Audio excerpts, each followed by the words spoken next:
Hello മക്കളെ, welcome back to CMS creations.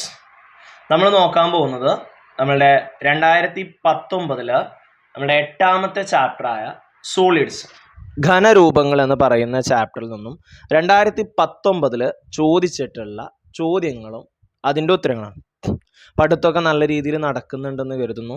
Okay, അപ്പോൾ നമുക്കിന്ന് 2019 ചോദിച്ചിട്ടുള്ള പ്രീവിയസ് ഇയർ ക്വസ്റ്റ്യൻസുകൾ നോക്കാം. The given figure is a lateral face of a square pyramid. AB equal to AC equal to 25 cm and BD equal to DC equal to 15 cm. നൽകിയിരിക്കുന്ന ചിത്രം സമചതുര സ്തൂപികയുടെ പാർശ്വമുഖമാണ്. AB equal to AC equal to 25 cm കൂടാതെ BD equal to DC equal to 15 cm. What is the length of the base edge? പാദവക്കിന്റെ നീളം എന്താണ്? Find the lateral surface area of the square pyramid. പിരമിഡിന്റെ പാർശ്വമുഖ പരപ്പളവ് കണ്ടെത്തുക. എന്താണ് ഈ lateral face എന്ന് പറഞ്ഞു കഴിഞ്ഞാൽ, അഥവാ പാർശ്വമുഖം എന്ന് പറഞ്ഞു കഴിഞ്ഞാൽ, നമുക്കറിയാം ഒരു സ്ക്വയർ പിരമിഡ് എന്ന് പറയുന്നത് ബേസിൽ അഥവാ താഴ്ഭാഗത്ത് ഒരു സ്ക്വയർ ഉണ്ടാവും. ആ സ്ക്വയറിൻ്റെ 4 അറ്റത്തും ഓരോ ട്രയാങ്കിൾ വരച്ചിട്ട് ആ ട്രയാങ്കിളുടെ മൂലകളെല്ലാം മുകളിലേക്ക് ഇങ്ങനെ ചേർത്ത് വെക്കുമ്പോഴാണ് നമുക്ക് സ്ക്വയർ പിരമിഡ്. ഇത് സ്ക്വയർ പിരമിഡിൻ്റെ ഒരു ഓപ്പൺ ഫിഗറാണ്. ഓക്കെ, അപ്പോൾ ഈ കാണുന്ന 4 ത്രികോണങ്ങളെയാണ് നമ്മൾ എന്ത് പറയുന്നത്? ലാറ്ററൽ ഫേസ് അല്ലെങ്കിൽ പാർശ്വമുഖം എന്ന് പറയുന്നത്. ഓക്കെ, അപ്പോൾ ഈ കാണുന്ന 4 മുഖങ്ങളെയാണ് നമ്മൾ എന്ത് പറയുന്നത്? ലാറ്ററൽ ഫേസ് അഥവാ പാർശ്വമുഖം എന്ന് പറയുന്നത്. ഇനി ഓരോ എഡ്ജുകളുണ്ട്. ഈ ത്രികോണത്തിന്റെ ഈ സൈഡിനെ നമ്മൾ ലാറ്ററൽ എഡ്ജ് അഥവാ പാർശ്വവക്ക് എന്ന് പറയും. ത്രികോണവും സ്ക്വയറും കൂട്ടിമുട്ടുന്ന ഈ താഴ്ഭാഗം ഉണ്ടല്ലോ, സ്ക്വയറിന്റെ സൈഡും ത്രികോണത്തിന്റെ സൈഡും, ഈ സ്ക്വയറിന്റെ സൈഡും ത്രികോണത്തിന്റെ സൈഡും ഞാൻ ഈ വരച്ച് വരണ്ടല്ലോ, ഇതാണ് ബേസ് എഡ്ജ് അഥവാ പാദവക്ക് എ എന്ന് പറയുന്നത്. പിന്നെ ത്രികോണത്തിനൊരു ഹൈറ്റ് ഉണ്ടാവും. ഈ ത്രികോണത്തിനൊരു ഹൈറ്റ് ഉണ്ടാവും. ആ ഹൈറ്റിനാണ് നമ്മൾ സ്ലാൻഡ് ഹൈറ്റ് അഥവാ ചെരിവ് ഉയരം എന്ന് പറയുന്നത്. ഇനി ഈ സ്ക്വയറിന്റെ സെന്ററിൽ നിന്നും നേരെ മുകളിലേക്ക് ആരുണ്ടാവും? ഈ ത്രികോണങ്ങളെല്ലാം കൂട്ടിമുട്ടുന്ന പോയിന്റ് ഉണ്ടല്ലോ, അങ്ങോട്ട് നമ്മളൊരു ഒരു ഹൈറ്റ് വരച്ചു കഴിഞ്ഞാൽ അതിനെയാണ് നമ്മൾ ഹൈറ്റ് അഥവാ എച്ച് എന്ന് പറയുന്നത്. അപ്പൊ ഇവിടെ ആദ്യം നമ്മളോട് ചോദിച്ചിട്ടുള്ളത് what is the length of the base edge. അപ്പൊ മക്കളെ, നിങ്ങൾക്ക് പറയാൻ പറ്റൂ എന്താണ് ഇവിടുത്തെ ബേസ് എഡ്ജ്? ഞാൻ പറഞ്ഞു, ഒരു സ്ക്വയറും ആ സ്ക്വയറിന്റെ അറ്റത്ത് 4 ത്രികോണങ്ങളും ചേരുന്നതാണ് നമ്മളുടെ സ്ക്വയർ പിരമിഡ് എന്ന് പറയുന്നത്. എന്തൊക്കെയാണ് ബേസ് എഡ്ജ്, എന്താണ് ലാറ്ററൽ എഡ്ജ് എന്നൊക്കെ ഞാൻ പറഞ്ഞു. ഞാൻ ഉത്തരം പറയുന്നതിന്റെ മുമ്പ് നിങ്ങളൊന്ന് പറഞ്ഞ് ഇവിടുത്തെ ബേസ് എഡ്ജ് അഥവാ പാദവക്ക് എത്രയാണ്? കറക്റ്റ്, എത്രയാണ് വരുന്നത്? 30 വരുന്നത്. നോക്കിയാ, ഞാൻ പറഞ്ഞു ത്രികോണത്തിന്റെ താഴ്ഭാഗവും സ്ക്വയറും കൂടെ കൂട്ടിമുട്ടുന്ന ആ വക്കിനെയാണ് നമ്മൾ പാദവക്ക് എന്ന് പറയുന്നത്. അപ്പൊ എ കിട്ടി. ഇവിടെ തന്നിട്ടുണ്ട്, ഇവിടെ 15, ഇവിടെയും 15. അപ്പൊ 15ഉം 15ഉം എത്രയായി? 30. ഇനി നമുക്ക് കാണേണ്ടത് lateral surface area of the square pyramid. ഈ സ്ക്വയർ പിരമിഡിന്റെ സമചതുര സ്തൂപികയുടെ പാർശ്വമുഖ പരപ്പളവാണ് കാണേണ്ടത്. എന്താണ് പാർശ്വമുഖ പരപ്പളവ് കാണാനുള്ള സമവാക്യം? എന്താണ്? Lateral surface area equal to 2AL ആണ്. എ എന്ന് പറഞ്ഞു കഴിഞ്ഞാൽ പാദവക്കാണ്. എൽ എന്ന് പറഞ്ഞു കഴിഞ്ഞാൽ ചെരിവ് ഉയരം, സ്ലാൻഡ് ഹൈറ്റ്, അത് ത്രികോണത്തിന്റെ ഹൈറ്റ് ആണ്. അത് നമുക്ക് നോക്കിയതാ, ഇവിടെ ത്രികോണത്തിന്റെ ഒരു രൂപം തന്നിട്ടില്ലേ, ഈ ഹൈറ്റ് ആണ്, AD ആണ് നമുക്ക് കാണേണ്ടത്. ആ AD കാണണമെന്നുണ്ടെങ്കിൽ ഇവിടെ ഒരു പൈതഗോറസ് നമുക്ക് അപ്ലൈ ചെയ്തൂടെ? ഇത് E, ഇത് A, ഇത് മുഴുവനായിട്ടാണ് A കേട്ടോ, ഇത് L. ഇയും എല്ലും എയും തമ്മിൽ നമുക്ക് റിലേഷൻ ഉണ്ട്. എന്താണ് ഇയും എല്ലും എയും തമ്മിലുള്ള റിലേഷൻ? എന്താ? E square is equal to L square plus A/2 whole square. അതിൽ E നമുക്ക് തന്നിട്ടുണ്ട് 25 ആണ്, A 30 ആണ്, അപ്പൊ A/2 15 ആണ്. L കാണണം. 25ന്റെ സ്ക്വയർ 25 × 25, 5ൽ അവസാനിക്കുന്ന സംഖ്യകളുടെ സ്ക്വയർ കാണാൻ ഒരു എളുപ്പമൊക്കെ പറഞ്ഞു തന്നിട്ടുണ്ട് പല വീഡിയോകളിലും. എന്താണ്? 2. 5 അല്ലാത്ത സംഖ്യ 2 ആണ്. 2 കഴിഞ്ഞാൽ 3, അപ്പൊ 2 × 3 6, 60, 6 25 ഇട്ടാൽ മതി. ഇവിടെ 15, 1 കഴിഞ്ഞാൽ 2 ആണ്. 1 × 2 2, 2 25. ഇനി ഈ 225 ഇപ്പുറത്ത് കൊണ്ടുപോവുക. നോക്കി, 5-ന്ന് 5 പോയാൽ 0, 2-ന്ന് 2 പോയാൽ 0, 6-ന്ന് 2 പോയാൽ 4. അപ്പൊ 400. L² 400 ആണെന്നുണ്ടെങ്കിൽ L എന്തായിരിക്കും? റൂട്ട് 400. 400ന്റെ റൂട്ട് എത്രയാണ്? 20. അപ്പൊ സ്ലാൻഡ് ഹൈറ്റ് കിട്ടി എത്രയാ? 20. ഇനി നമുക്ക് ലാറ്ററൽ സർഫസ് ഏരിയ അഥവാ പാർശ്വമുഖ പരപ്പളവ് കാണാലോ. 2AL 2 × 30 × 20 എന്ന് വരും. ദാ ഈ 0 ഒഴിവാക്കിയിട്ട് മൾട്ടിപ്ലൈ ചെയ്താൽ മതി. 2 × 3 6, 6 × 2 12, എന്നിട്ട് 2 0 അല്ലേ ഉള്ളത്, ആ 2 0 ഇട്ട് കൊടുക്കുക. 1200 സെന്റിമീറ്റർ സ്ക്വയർ എന്ന് കിട്ടും. ഓക്കെ ആണോ? ഓക്കെ ആണോ? അടുത്ത ചോദ്യം, A circular sheet of paper is divided into 2 sectors. Central angle of one of them is 160 degree. വൃത്താകൃതിയിലുള്ള ഒരു തകിടിനെ 2 വൃത്താംശങ്ങളായി മുറിക്കുന്നു. അതിൽ ഒരു വൃത്താംശത്തിന്റെ കേന്ദ്രകോണം 160 ഡിഗ്രിയാണ്. What is the central angle of the remaining sector? രണ്ടാമത്തെ വൃത്താംശത്തിന്റെ കേന്ദ്രകോണം എന്താണ്? These sectors are bent into cones of maximum volume.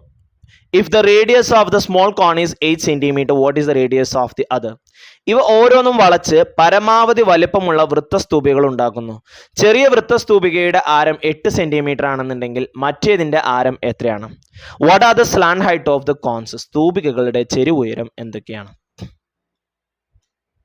അപ്പൊ നോക്കിയ മക്കളെ, ഒരു വൃത്തത്തകിട്, ഒരു സർക്കുലാർ ഷീറ്റ്, ആ സർക്കുലാർ ഷീറ്റിനെ 2 ആക്കിയിട്ട് മുറിച്ചു. അതിൽ ഒന്നിന്റെ കേന്ദ്രകോണ് 160 ആണ്. അപ്പൊ ഇനി മറ്റത് എത്രയാണെന്നല്ല ചോദിച്ചിട്ടുള്ളത്. ഇത് രണ്ടും കൂടി കൂടുമ്പോൾ ടോട്ടൽ ആംഗിൾ എത്രയാണ്? 360 ആണ്. ആ 360 ഈ 160 അങ്ങോട്ട് മൈനസ് ചെയ്താൽ പോരെ? ഓക്കെ, അപ്പൊ എത്ര കിട്ടും? 200 കിട്ടും. അപ്പൊ ഒന്നാമത്തേന്റെ ആൻസർ ആയി എത്രയാ? 200. ഇനി ഈ സെക്ടറുകൾ ബെൻഡ് ചെയ്താണ്ട് മാക്സിമം വോളിയുള്ള ഒരു കോണുകൾ ഉണ്ടാക്കി. അതിൽ ഫസ്റ്റത്തേന്റെ വൃത്തസ്തൂപികയുടെ ഫസ്റ്റത്തേന്റെ റേഡിയസ് 8 ആണ്.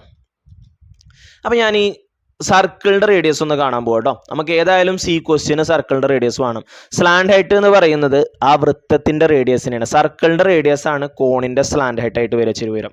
അപ്പൊ ഞാൻ ക്യാപിറ്റൽ ലെറ്റർ R ഒന്ന് കാണാൻ പോവാണ്. നമ്മുടെ റിലേഷൻ എന്താ? R/R = x/360. Small letter R തന്നിട്ടുണ്ട്, എത്രയാ? 8. അപ്പൊ 8 capital letter R = x 160. Okay, ഈ 160 0 നമുക്ക് വെട്ടിക്കളയാം. ഓക്കെ, എന്നിട്ട് ഈ 36 ഈ 36 അങ്ങോട്ട് കൊണ്ടുപോയി. അപ്പൊ 8 × 36, ഈ 6 അങ്ങോട്ടും കൊടുന്നു. ഇനി ഈ 16 അപ്പുറത്ത് കൊണ്ടുവരാം. ഓക്കെ, അപ്പൊ 8-നെയും 16-നെയും വെട്ടാലോ അല്ലെ? 8-നെയും 16-നെയും വെട്ടുമ്പോൾ 8-ൽ 8 ഒരു പ്രാവശ്യം, 16-ൽ 8 2 പ്രാവശ്യം, 2 8 16 ആണ്. അപ്പൊ 36/2 അത് 18 എന്ന് കിട്ടും. അപ്പൊ ക്യാപിറ്റൽ ലെറ്റർ R 18 ആണ്. ഇനി സ്മോൾ ലെറ്റർ രണ്ടാമത്തേന്റെ സ്മോൾ ലെറ്റർ R കാണാൻ വീണ്ടും നമുക്ക് ഈ റിലേഷൻ തന്നെ യൂസ് ചെയ്യാം. R/ ക്യാപിറ്റൽ ലെറ്റർ R 18, രണ്ടാമത്തേന്റെ സെൻട്രൽ ആംഗിൾ എത്രയാ? 200 ആണ്. അപ്പൊ 200/36, 0 വെട്ടിപ്പോവും.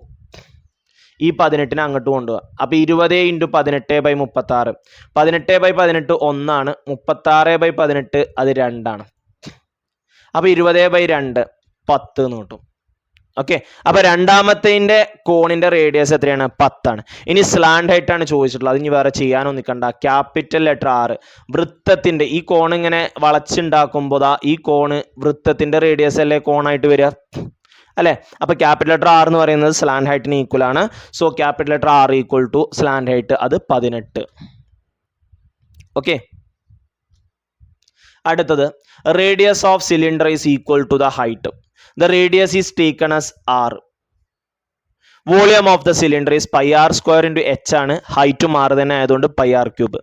Like this, find the volume of the other solid with the following measurement. വൃത്തസ്തംഭം ആരം ഉയരത്തിന് തുല്യമാണ്. ആരം 6 ആയി എടുക്കുകയാണെന്നുണ്ടെങ്കിൽ വൃത്തസ്തംഭത്തിന്റെ വ്യാപ്തം πr² × R πr³ ആണ്. ഇതുപോലെ ഇനി പറയുന്ന അളവുകൾ ഉപയോഗിച്ച് ഓരോന്നിന്റെയും വ്യാപ്തം കണ്ടെത്തുക. What is the ratio of the volume of the cone, hemisphere, cylinder and the sphere? ഇതിന്റെ റേഷ്യോ കാണണം. അതേപോലെ തന്നെ സോളിഡ് മെറ്റൽ സ്ഫിയറൊക്കെ അതിനെ വളച്ചുണ്ടാക്കിയാൽ എത്ര? ചോദ്യം നമുക്ക് പറയുന്ന സമയത്ത് നോക്കണം.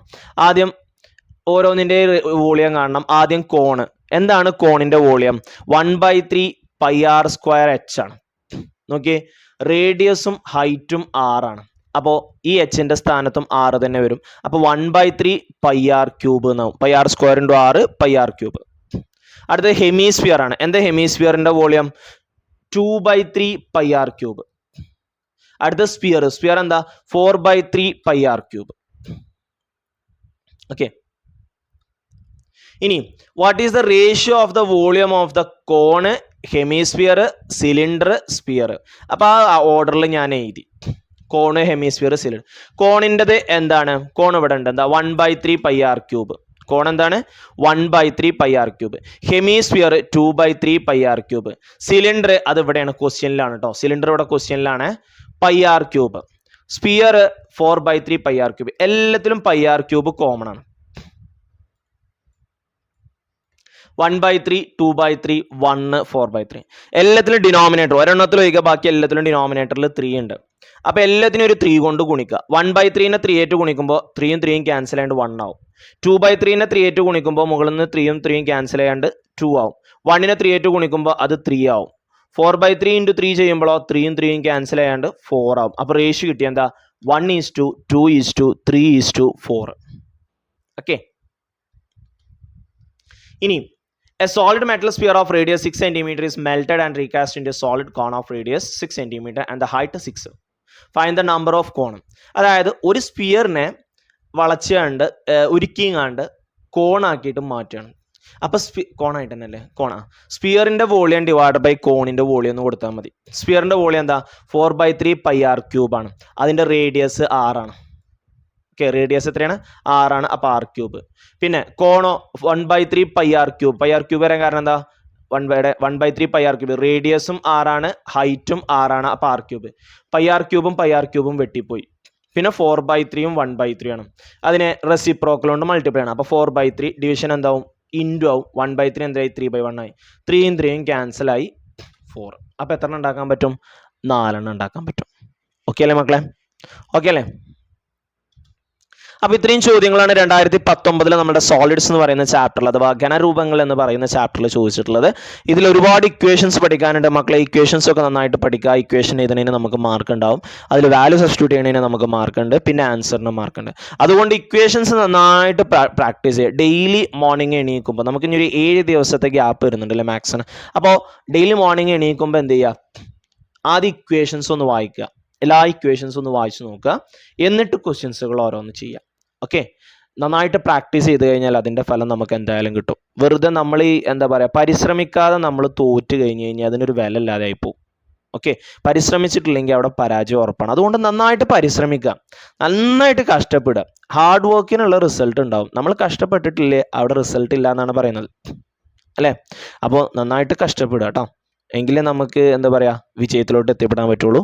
Wish you all the very best for your examination and thank you for watching this video. See you soon. By.